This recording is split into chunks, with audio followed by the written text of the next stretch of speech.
UFC 280. Bikin hari Minggu saya bikin ngantuk. Saya jalan sama anak jadi ngantuk juga, nggak fokus dimarahin istri. Tapi gimana itu saking kecintaan saya pada dunia MMA.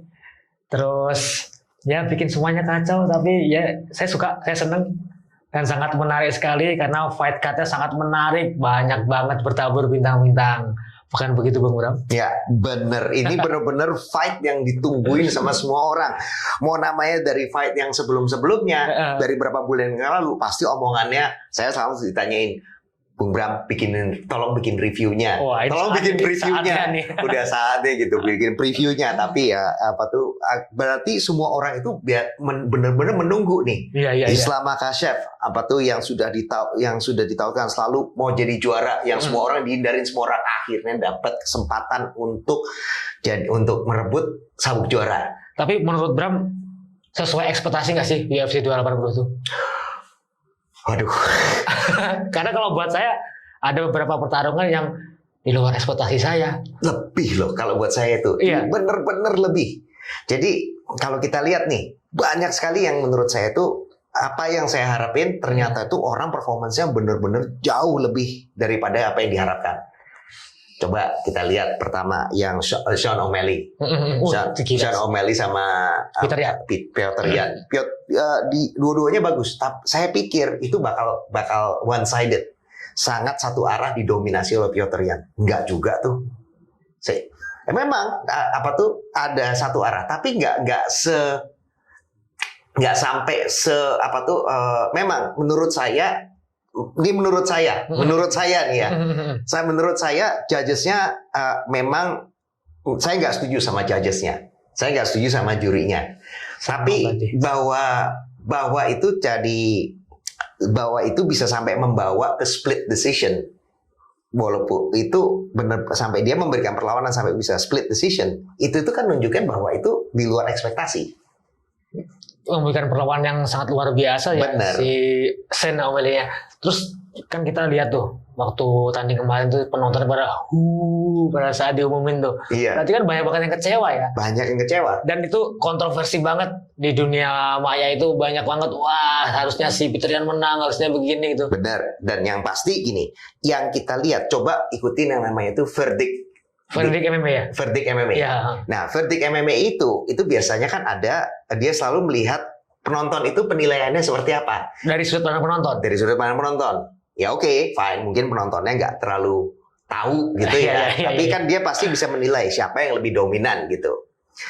Nah, dari situ Petr Yan, kalau di komunitas verdict, dia itu selalu bisa bilang Petr Yan memenangkan ketiga ronde itu. Ketiga rondenya. Bukan dengan split decision. Tapi apapun itu ya, saya nggak nyangka bakal sedominan itu. Bukan gitu. Dia akan bisa memberikan perlawanan. Saya pikir itu bakal udah habis dah lu. Lu banyak gaya gitu kan. Habis dah lu gitu sama Petr Yan. Nggak juga gitu, nggak segitunya. Si Sean sendiri kan juga pada saat diumumin kayak nggak percaya gitu kan. Oh, aku yang menang ya gitu. Itu. Terus ada juga tuh yang komentar-komentar, wah ini karena anaknya emasnya si Danawa itu. Emasnya Danawa itu lebih bisa dipromot gitu kan, bisa dipromosiin. Dulu kan udah mau maju segala macam, terus cedera kan. Iya betul. Ini mulai hype trainnya mulai digulir lagi gitu, didorong lagi, dinyalain mesinnya. Tapi kalau dari sudut pandang Bram nih, kemarin tuh siapa yang menang tuh? Sean sama Petr Yan? Aku masih lebih bilang Petr Yan sih. Iya, karena saya sih mikirnya karena ini kan keseluruhan MMA ya. Iya. Ada striking, takedown, grappling. Jadi harusnya dia yang mendominasi loh gitu loh. Ya. Betul. Terus mungkin kalau komunitas striking lebih ngunggulin si Sean kali ya. Kalau komunitas yang dari mana? Saya sempat baca di beberapa Instagram ngebahas MMA tuh kayak memang bener tuh jurinya tuh nggak salah nilai karena landing pukulannya terus damage-nya juga bagusan si Sean. Dari statistiknya cukup seimbang. Sebenarnya begini kalau menurut saya. Oke, kelihatannya lebih dominan, tapi ini decision yang bentuknya itu kan split decision. Jadi split decision itu kadang walaupun satu orang itu menguasai 3 ronde, tapi kan bisa aja menguasainya juga tipis. Iya juga ya. Jadi ini yang menurut saya oke, kalau saya masih nggak sampai kayak robbery gitu, rampok gitu, itu sih nggak. Karena kenapa? Karena split. Jadinya memang ada orang yang bilang kalau itu sebetulnya Piotr Yan yang menang, tapi juga dan saya bilang sebetulnya tipis, tapi walaupun dia memberikan perlawanan yang kuat juga. Dan nggak bener-bener kayak gini loh, nggak sampai kayak si itu. Kalau yang robbery bener-bener rampok itu Li Jingliang terakhir. Oh iya. Itu baru rampok tuh ya. Rampok. Nah itu bener-bener rampok. Kalau ini menurut saya nggak sampai begitulah. Masih bisa diterima lah ya. Oke, kalau jadi split gitu, itu udah dihajar. Semua komunitasnya juga sama, juga verdict juga pada bilang one-sided, didominasi, terus hasilnya unanimous decision kan, dari sisi satunya tapi. Iya. Nah itu benar-benar rampok. Kalau ini split, oke, ini masih kompetitif juga gitu loh. Oke, masih bisa lah, masih bisa aku. Jadi layak ya memang kalau si pertarungan keduanya itu jadi fight of the night ya. Layak. Kalau mau diulang lagi, ayo aja gitu. Tapi buat apa? Nah jujur kalau aku pikir buat apa? Mendingan sekalian aja. Sean O'Malley dikasih kesempatan juga. Jadi ngalir terus nih. Kalau nggak siapa yang nantang ini? Aljamain Sterling. Si backpack. Jadi si Peter ini 2 kali beruntun kekalahan split ya? Bener. Dulu split apa salah ya? Yang terakhir split. Jadi yang pertama kan Piotr Yan yang menang. Yang kedua kan yang masalah dengkul. Oh iya. Itu yang kedua ya. Itu yang kedua ya, yang dengkul, yang pelanggaran dengkul. Itu yang ketiga kan split decision. Split decision itu pun benar-benar dia bisa jadi benar-benar jadi backpack tuh. 2 ronde kan? Iya. 2 ronde jadi backpack bener gitu. Keren itu. Keren itu. Nah, mengenai bayaran tuh berapa sih mereka kalau Bram tahu tuh? Ya, kalau siapa? Piotr Yan sama si. Iya, sama. Kalau Piotr Yan kemarin baru aja keluar nih. Baru aja dia keluar, mungkin saya perlu lihat. Iya, mesti dilihat juga gitu. Tapi kalau bayaran kemarin itu kita bilang kalau Sean O'Malley itu dapatnya 465.000 US dollar. 400. Jadi itu kalau kita kali sekarang 15 lah ya. Jadi kira-kira mungkin sekitar 7M kali. 6-7M gitu ya kira-kira ya. Iya. Kira-kira lah ya. Nah, terus habis itu Piotr Yan sendiri dapatnya 270.000 US dollar. Jadi ya katakan saja kalau itu kali 15 ya sekitar 5M. 5M lah. Lebih menjualan si Sen mungkin. Gimana tuh? Lebih bisa menjual. Iya. Kembali, ini kan orang bilang mau dihitung dari performance atau mau dilihat dari kemampuan. Performance itu apa? Ranking kah? KO kah? Record kah? Apakah kemampuan menjual? Banyak ya. Banyak ya. Kalau saya jadi promotor memang lebih baik dari siapa yang bisa dijual. Karena kita lihat dong, nilainya kan adalah dari fighter ini siapa yang lebih bisa menjual. Ya karena mau di apapun ini bisnis juga bro ya. Betul. Sampai akhir ujung-ujungnya bisnis. Dan memang kita juga sebagai kalau jadi fighter jadi apa? Jadi gimana pun juga kita juga harus bisa membangun fanbase-nya juga kan. Itu gimana pun caranya. Dengan cara kontroversi kadang juga mungkin harus. Kalau nggak salah mereka karena Fight of the Night dapat bonus nggak sih? Itu sudah termasuk dari jadi ada Fight of the Night juga. Ya ada UFC bonus 50.000. Jadinya kalau Sean O'Malley itu guaranteed purse-nya. Jadi duit mainnya 300.000. Terus win bonusnya, bonus menangnya 100.000. Habis itu ada promotional promotional bonus itu seperti ini. Venom itu 15.000 dapat sama UFC bonusnya 50.000. Jadi total 465. Nah, Piotr itu guaranteed purse-nya duit mainnya 210. Habis itu ada promotional bonus tadi 10 sama tadi Fight of Night ini 50.000. Ya lumayan lah bisa ngobatin luka sedikit ya. Belum tentu loh. Belum tentu. Masa sih? Kita nggak tahu loh latihan dia makan duit berapa. Oh itu kita bahas nanti. Kita bahas nanti. Tapi. Nah sekarang kita mau bahas nih main event yang jadi performance of the night nih si Islam versus Olive. Islam Makhachev sama Charles Oliveira. Waduh. Aku sih kemarin sebenarnya dukung si Olive kalah push up saya. Aku gini, kalau aku sih sebetulnya sampai hari terakhir pun aku nggak bisa menentukan pilihan. Sampai kalau harus dipaksa, Bram pilih siapa? Lu pilih siapa? Lu pilih siapa? Aku bilang siapa? Olive. Tapi aku benernya nggak yakin loh. Iya sama. Aku nggak yakin, tapi apa tuh namanya? Aku bener-bener lihat harusnya nih di dalam perkiraan aku di tiap sisi itu masing-masing kompetitif. Dan malahan keunggulannya Oliveira itu justru ada di stand up. Stand up-nya, Mbak. Iya, Stand up-nya. bener ya. Tapi malah di knockdown loh malah. Gampang banget kayaknya. Gampang banget di knockdown. Dan waktu itu mungkin saya pikir kapan ya dia pernah knockout orang? Kapan ya knockdown orang loh? Dia malah ke knockdown sering. Kapan ya dia terakhir? Ingat ada satu yang ngalahin, yang pernah take down Khabib. Siapa? Oh, Gleison Tibau. oh iya bener. Dia Gleison Tibau waktu itu bener-bener kena overhand dan jatuh. Itu knock out cold gitu. Nah, ternyata ada powernya memang gitu. Tapi memang nggak pernah kelihatan karena keburu di apa sih namanya? Keburu dibawa dulu. Apakah melalui dari clinch-nya atau dari mana? Tapi yang saya benar-benar kaget, nah waktu saya kemarin lihat lagi, itu adalah satu, Charles Oliveira memang biasanya head movement-nya nggak terlalu banyak. Ya. Dia juga suka makan inian kan. Masuk ke dalam, jual beli, makan aja gitu. Dia kepukul satu untuk ke dia daratin dua gitu. Kadang suka begitu. Kayak ngorbanin diri dulu ya. Ngorbanin diri dulu gitu. Dia nggak terlalu ilusif.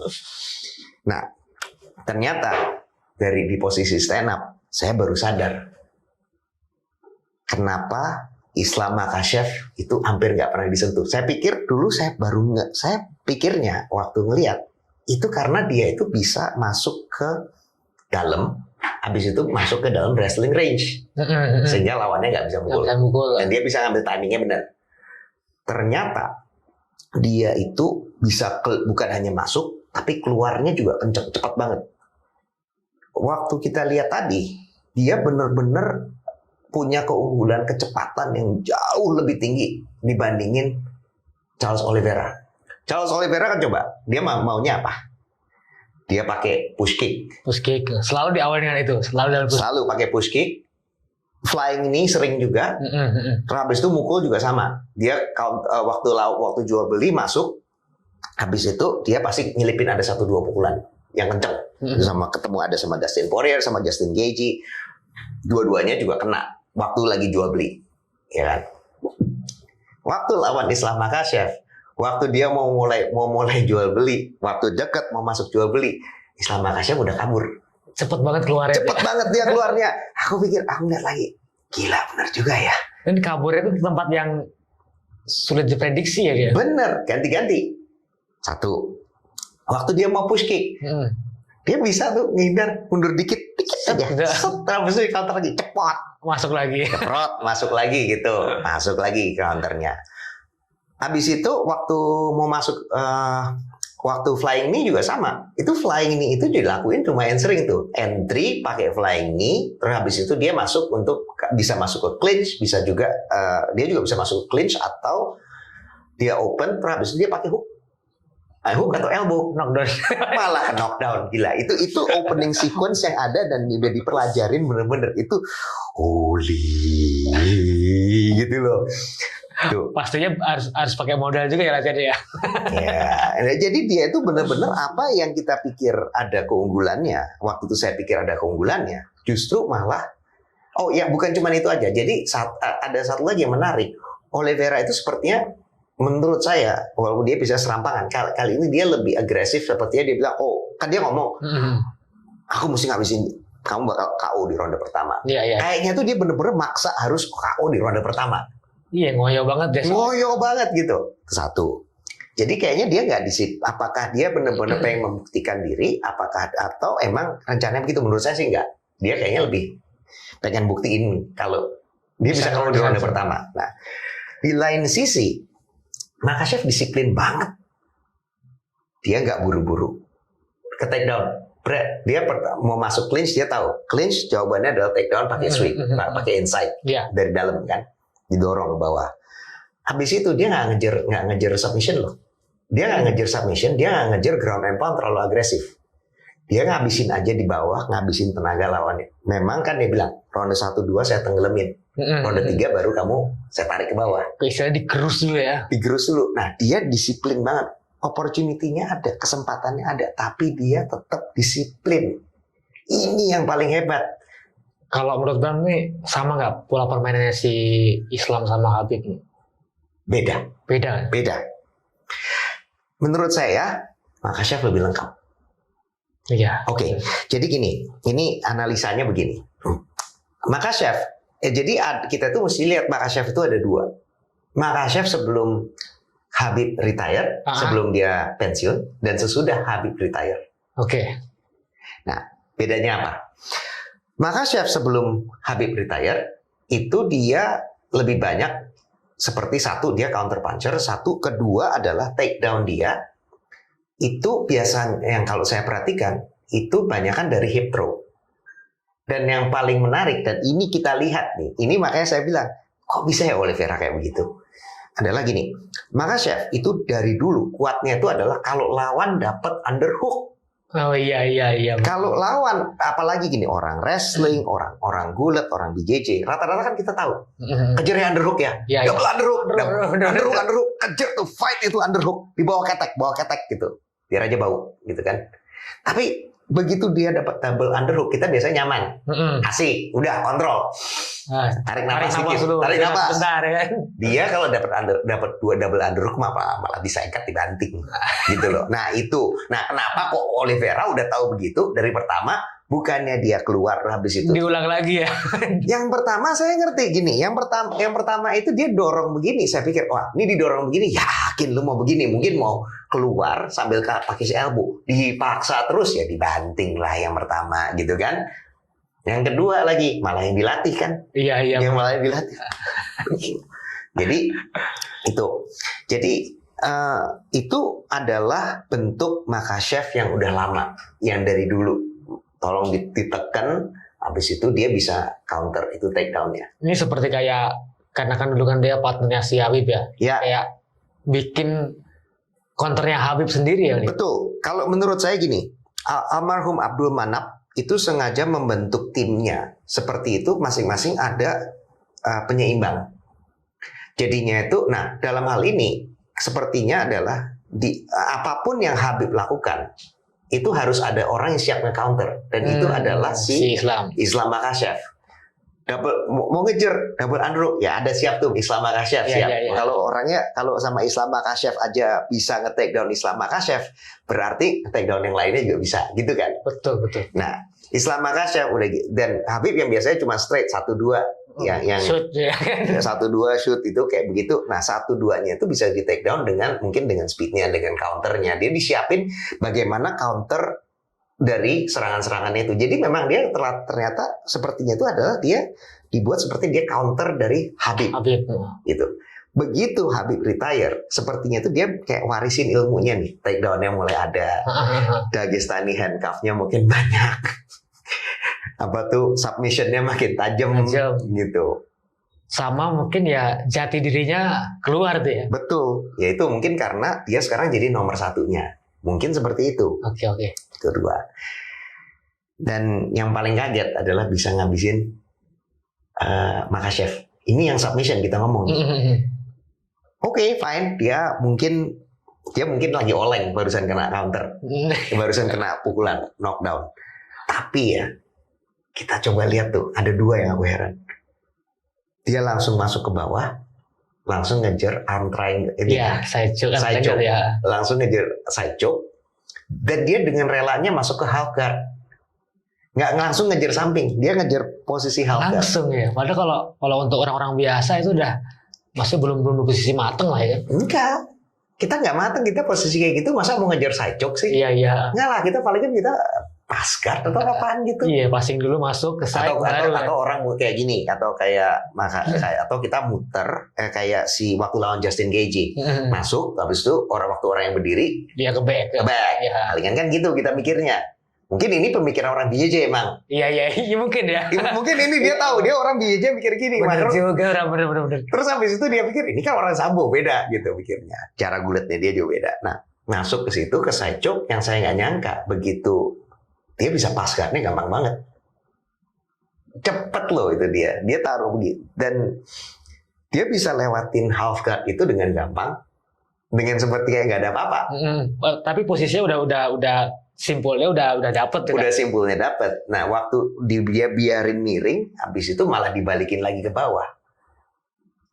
Oke, ini mungkin strength advantage, keunggulan dari tenaganya Makhachev yang ada di sini. Size sama tenaganya justru. Karena mungkin presisi menempatin keseimbangan badan si Makhachev sendiri tuh ya. Betul, tapi juga dia punya, ingat dia lebih gede loh. Iya sih, gede banget. Dia jauh lebih gede. Nah, ini mungkin keunggulannya ada di sini juga, dia bisa agak paksa gitu. Tapi tetap aja, mau dibilang apapun, dia ngabisin orang high level Brazilian Jiu-Jitsu, bisa pass guard-nya, habis itu bisa disubmit. Kuncian basic juga, cuman sensu. Ya, Roger Gracie juga basic terus. Iya sih ya. Gitu. Orang yang highlight yang main di banyak juga orang yang tetap ngelakuin submission itu basic-basic aja, tapi dia tajam. Ya, ini rata-rata di semua pertandingan profesional ataupun BJJ Pro pun juga basic semua gitu. Nah, jadi ya kita lihat nih benar-benar kita lihat di atas kertas waktu itu terakhir kita bahas di atas kertasnya seperti apa, tapi ternyata waktu camp itu dia berkembangnya jauh lebih banyak kan. Yang kita nggak nyangka loh ini seperti ya bisa berkembang sampai segitu. Jauh itu ya. Tapi kalau ngomong-ngomong training camp tuh kan tadi kan kita ngebahas salary-nya si Sen sama Peter Yan. Iya. Si Olive sama Islam nih, kita belum buka bro. Duitnya? Iya. Keluarin duitnya. Nah, kita ngomongin campnya atau ngomongin duitnya nih? Ya, duit sama camp kali. Oke, jadi gini. Islam Makhachev itu dia keluar. Jadi kita lihat dulu ya ininya ya. Jadi kalau pie-nya. Jadi Charles Oliveira itu menang total 1,29, 1,3 lah, 1,3 juta dolar. Olive apa Islam? Olive. Islam 103 juta US. Tadi salah tadi kayak si Enggak, Makhachev yang 1,03 juta. Oh, Makhachev. Oliveira yang 1,29. Kenapa? Bedanya itu terletak pada dari guaranteed purse-nya. Jadi guaranteed purse dia duit mainnya Charles Oliveira itu 750.000. PP dan dia juga ada pay per view share-nya itu 500.000 karena dia adalah yang dia yang dapat lebih banyak itunya. Nah, jadi 750, 500 habis itu ada promotional bonusnya yang tadi yang yang yang untuk baju itu 42.000 udah that's it. Nah, Islam Makhachev terimanya guaranteed purse-nya 500. Yang duit mainnya 500.000, menangnya 100, habis itu pay per view share-nya juga lebih rendah 350.000. Jadi bedanya dari situ ada 251, 150 lebih rendah tapi dia dapat win bonus. Promosionalnya 32 lebih kecil sama ada win UFC bonusnya itu 50.000 performance bonusnya. Gede-gede ya. Gede-gede. Ya pay per view share ya kira-kira 1 juta, jadi segitu. Jadi terimanya 1,3 juta sama 1 juta. Nah, menarik nih. Keluar kabar. Berapa sih keluarin duitnya? Iya, modal buat training camp. Training camp ini itu modal kerja cuma buat satu proyek ya. Bukan kita nggak ngomongin duitnya buat yang sebelum-sebelumnya nih. Iya. Dia katanya keluar dan ingat ini duit diterima di belakang. Iya. Dan ini duit terima belakang. Kita latihan kan mesti bayar di depan. Bayar di depan. Iya kan? Iya. Nah, dan ini 1 juta ini belum potong manajer, belum potong emang latihan berapa? segala macam gitu. 1 juta emang? Dia terima 1 juta. Tapi, dia training campnya katanya tuh makan duit tuh 1 juta US. Jadi dia kalau ini kita ngomong telek-telekan aja nih tanpa motong manajer dan segala macam. Kalau potong manajer lebih banyak kan biaya training campnya daripada daripada purse yang dia menang. Rugi dia. Rugi untuk kali ini. Untuk kali ini. Apakah dia akan keluarin duit sebanyak itu untuk yang training camp berikutnya? Mungkin ya, mungkin enggak. Tapi aku rasa dia mungkin ini fight gede, jadi dia akan keluarin duit lebih banyak. Oh, serius nih, saya modal dulu gitu ya. Betul. Yang lainnya mungkin ya nanti nggak sebanyak itu, tapi tetap aja gede.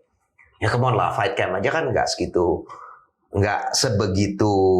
Ya kita tahu lah, fight camp semakin levelnya tinggi, pasti juga akan perlu modal lebih banyak.